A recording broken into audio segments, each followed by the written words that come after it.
Hey guys, Hikaro here, back to you guys with a new video, and it's been a while since I actually made a Genshin video. Yes, a Genshin related video. That is quite rare these days. So I saw this earlier today and I finally got around to it. The character building optimizations are in progress training guide. So this means that they put guide creators the spotlight. They are trying to eliminate them. They are having AI possibly take over. So you're a guide creator on YouTube and your job may be in trouble, but even on Twitter, which would have everything posted usually in one compiled picture for what you should build and what you should not build and the teams you should create. So Dear Travelers, the newest developers discussion has arrived. 4.0 optimization adjustments also revolve around improving the character building experiences. Let's check it out. So the training guide itself, we become aware that building characters can prove to be quite perplexing for some new players. I won't say travelers might confuse some people, as well as those who have just attained a new character. To the end, we have developed a training guide, which is also in Honkai Star Rail, by the way. Training guides itself, let me show you real quick. I already have to training grinding for a certain character that's coming out. So the training guide itself, you have different things here, but it doesn't necessarily talk about like team building, but you get an idea, like what to do in certain scenarios, the core mechanics of the game itself. You already had this Honkai Star Rail, change the action order, spell debuffs and whatnot, debuff people, interactions, you know, things you got to do. Things like this is really simple in the game. Everyone really pretty much learns what to do at the beginning of the game. This is like a nice refresh, and you get some free currency out of it. Thank you, Honkai Star Rail. Genshin could never. All right, so but now Genshin is pulling themselves out and trying to do something new. Pretty much is just a copy and paste over to Genshin because they see working on Honkai Star Rail. They're going to do a different approach. So I see. So this would be the character building suggestions here. Character party power. I know it's pretty small. Don't worry. I'll zoom in a little more.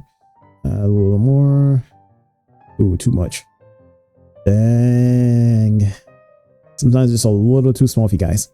All right, so you can follow the system instructions and choose between character level, weapon, artifacts, and character talents depending on aspects you like to build. So this will let you know the build power of it, adventure power. We try leveling up. These things you already get to know when you do like a domain. If you die on it, and then it says defeat on it, and it shows you the stats. Been a while since I played. So in the character level tab, you can view whether or not leveling a character is recommended, as well as part of the essential materials. These are more catered towards people who don't know what Google is, don't know what really YouTube is. I just feel like this itself is more catered to people who don't want to get out of the app itself, because sometimes you get out there for a little while, it closes. On mobile. So mobile players. It's more catered to mobile players, casuals, people who are just not really aware of these other things. Maybe for even players in the Darman video of Genshin itself, like the kids and whatnot, and the kid was asked for help how to clear certain stuff, and here you go, you have this result. So Darman, thank you for helping out helping out the new players and casual players. Okay, so you see the different things that was recommended, what you got to do. Hopefully it'll pin you the idea, or at least highlight the places where it could be at, which would be very, very helpful, because they already have tools other than this to show you where items are at. And the weapon and artifact tabs, commonly used weapons or artifact configurations will be recommended to you based on the data from recently active players. Okay, they can get these weapons, but they may not understand the reason why people are picking these weapons, or why they're using them with certain other characters. It does leave a little bit of a blank space, and I guess to use your imagination to fill in why you should use this. So you see the weapons here recommended. This is for energy, this is for burst and a little bit of healing inside. People will use this on Mona sometimes for the healing. People may not actually read all that stuff. They be like, they see this, okay, this is pretty good, cool, and then they use it. So this is more energy based, this is more HP based. Healing more for Barbara. So cool. I guess they will have some sort of info, but there would be grass information from meta players itself or hardcore players and endgame in Spiral Abyss. I don't see many who would be willing to do Spiral Abyss because it would like probably like 20% of the player base would be actually willing to do Spiral Abyss and try to complete it. Enhance current artifacts. You see where it's there. Tells you what to do. Do they tell you what stat you really need? You're missing that part. But at least it points you the way. This is what people are using, obviously for certain characters, and there's alternatives also. In a character tab, characters and talents will be ranked by priority based on how active players. Of course, you get to see is that the skill, the E skill, it's most used. Top priority, and second priority is the burst ability. So with Barbara's E or skill ability, pretty much you'll be using it for applying wet to people. Oh, hydro. Sorry, I was about to say wetness, but it sounded really wrong. Hydro onto people if you're up close. And imagine you had Kaya using his burst, you'll be freezing people constantly, or using someone like Ayaka, right, dashing up to them, you'll be freezing them, freeze. Some people may not understand the other uses of that, so maybe some combat tactics or something they should also introduce. Click on the small tab to show you how to get there. I just see this useful for mobile players, people who are on PC, because it's really easy to alt tab out of there and go ahead and search all this up. People who really want artifact loadouts, that's the most highly requested thing they want, is that itself. So you can see this from here. This is how to find it, and pretty much they put God Makers out of the way just a little bit, but they're just doing this little bit of things. People who are players, there's so much other things they can do, we understand that, but the casuals are their core player base, and what may be different here in America is or let's say global is different from players in China. The CN, that's the community they are most focused on worrying about and see what they're gathering from there, because their player base there is much larger and they spend a lot more. So if they're more casual over there, the spenders over there, they're more likely going to spend their attention over there to help those players out versus everyone else. Hopefully that makes sense in some sort. So let's see the comments here.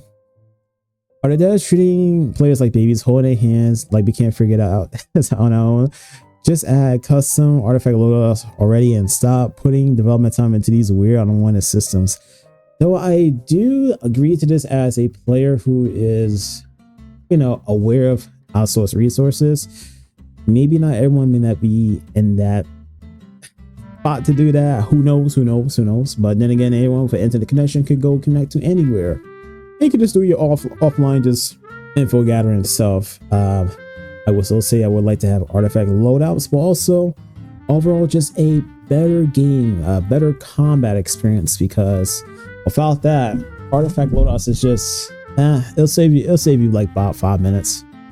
I still want that. It's a lot easier. When you give suits of a player's ban for 3 years, right? Better combat, actual raids and stuff like that. We need a lot more stuff than just artifact loadouts. Artifact loadouts has been among the first most wanted thing. I want a better combat experience. I want to do combos with like real combos. I'm talking about like punishing grade fighting like with that. I want to do that with Yula. We'll do that with Dilu. Give someone a little more value than using the elemental system. The elemental system makes everything a little cheaper. Pretty much puts the game on easy combat mode, e-baby mode. When you have Dendro, the Hyper Bloom made it everything a lot easier. You don't really need to load characters like that. You just use the elemental reactions. You just win the game if you know what you're doing. People in the comments really shouldn't be. Game does this stuff is very, very useful for newbies, casual who don't give a F about meta. Unfortunately, this data is taken from people who are using it as meta. So great update indeed for players who don't know. Google is status correct. There's more players with only one device. Opening Google is such a hassle, especially when the game is already running. As I said earlier, this is a problem in Genshin itself. If you're not hooked up and charging to a phone charger, it would just drain the battery a lot faster. So maybe it just helps ease out that problem. And your phone doesn't get really, really hot if you open up like 2 windows and whatnot. Double window feature, sure. We know that different phones perform at different rates. Not all phones are really good, but the phones do get really hot. It makes it really uncomfortable to hold. With the previous optimization, this new training guide, it seems like Genshin is moving towards the direction of helping casual players play the game better and not have excess anxiety. Well, they will still have excess anxiety regardless, because they still wonder where that end game is coming, or if they can still explore certain areas, or yada yada yada. There's still enemies out there they have trouble fighting, but this helps them out a bit. I see the good and the bad, and so I try to be a little bit in the middle. That's great and all, but I do hope get advanced features like artifact loadouts. Kids more veteran players the game. I still wonder what happens at the artifact loadouts. What's the next thing people will ask for? I'm on the board with getting artifact loadouts for the longest time. I'm gonna go ask for artifact loadouts. Why not just get a functioning artifact set for all characters and not touch it again? Here's the thing. Probably the reason why they don't want to put artifact loadouts on here is that they want maximum playtime on the game, so they can show that they advertise that, hey, people are actively on this game within a threshold to sell it to advertise, and the advertise will fund them to keep the game funding in a sense. I think that's maybe a reason why they do that. Not trying to like downplay it. So yo, look, I want artifact loadouts myself. Source new players. Okay, 180 resin cap. So it feels exactly 24 hours. Artifact loadout. You might want to put this on the top. I would myself. 120 FPS. I want this for a long time too. Resin overflow. HSR has it, but don't forget about Honkai Impact. They had it for the longest.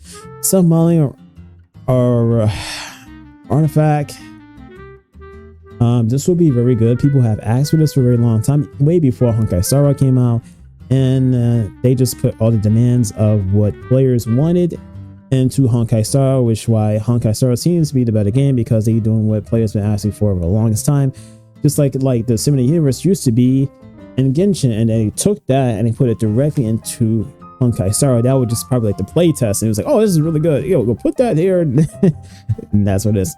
When player resets the best second half, you don't need to fight the first half again. Yes, I really hated that myself, because you gotta do the timer and stuff like that. We had to fight really annoying enemies like the beast. HR does it. So Genshin players or the Genshin community have forgotten that they was out to like boycott the game and stuff like that, but then the whole Genshin drama happened, and they all seem to kind of just forget about all that, and then everything's went back to normal like usual, as expected. So yeah, that's pretty bad. That's pretty much exactly what I'm saying. I said earlier, it isn't infallible. We made account investment recommendations that are far less optimal than shown. Some players do not require investment past the second ascension, like Chi-Chi.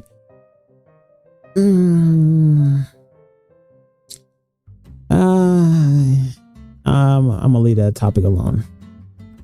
Okay, okay, everyone. Where is global release? Hey, look, that's coming very soon.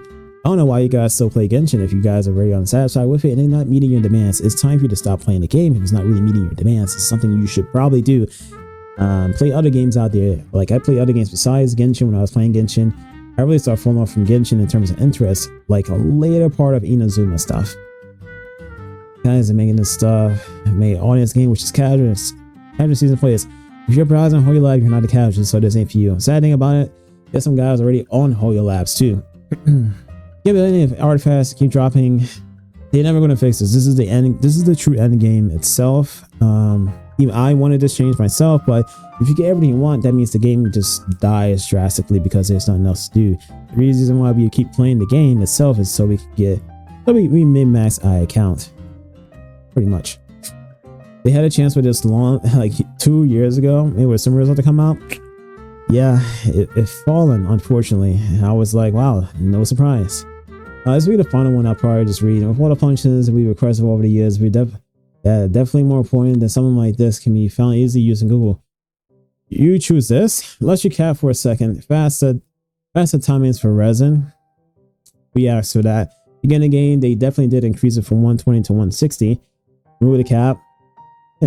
This company been capping for a long time. This team been capping for a long time. Automatic condenser for resin, the resin overflow. Adjusting the crafting bench to actually help. Use update service more often. Sorry, but it said players getting access to anxiety years ago, so they moved focus elsewhere, and then they just said, "Hey, we're going to do all this with Songhai Star Rail." So that's where all that hardcore, more grindy gameplay probably went over to. DLC with downloading and getting rewards from past updates, past event updates. Yes, we wanted this for a very long time for you to go ahead and download the event itself, and then when you download it, you could uninstall it. Gold Archipelago was a really good one.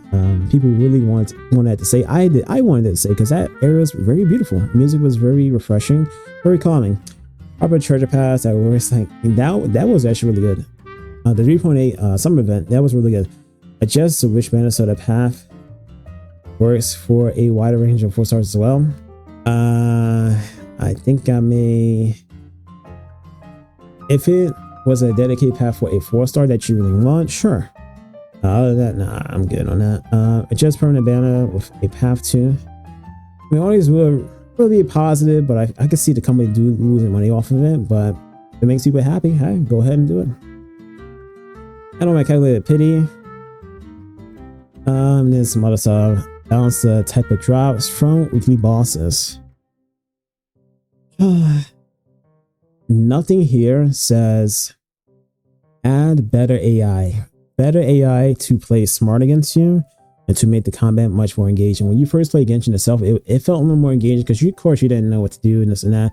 And it felt like you could die at any moment. Now that you know the core mechanics of the game, if you're playing for a long time, nothing feels like a challenge for you. You just go ahead and hit your abilities, EQ, and then you switch the character and do the same thing. Yeah. Other than that, this is not really eliminating guide makers, but it just helping ease some of the issues for casuals and new players. You'll be surprised how many people out there will still ask you questions.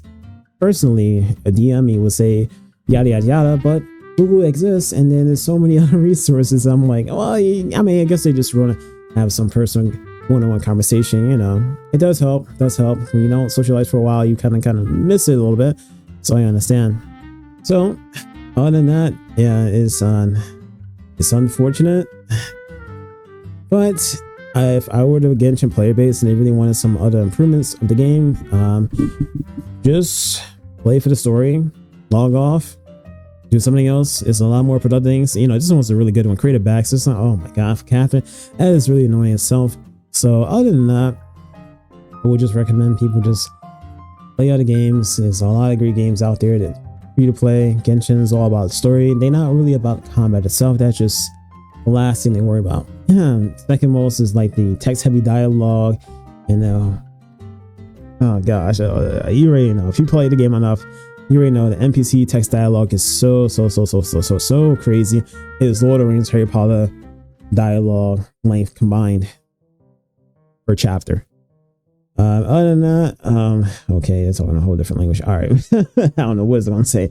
Other than that, let me know how you guys feel about this new Genshin update here, where they try to help out players with a training guide. Like, comment, subscribe. I will see you guys in the next video, and I have definitely yapped in this for a very long, considerable amount of time. So I will see you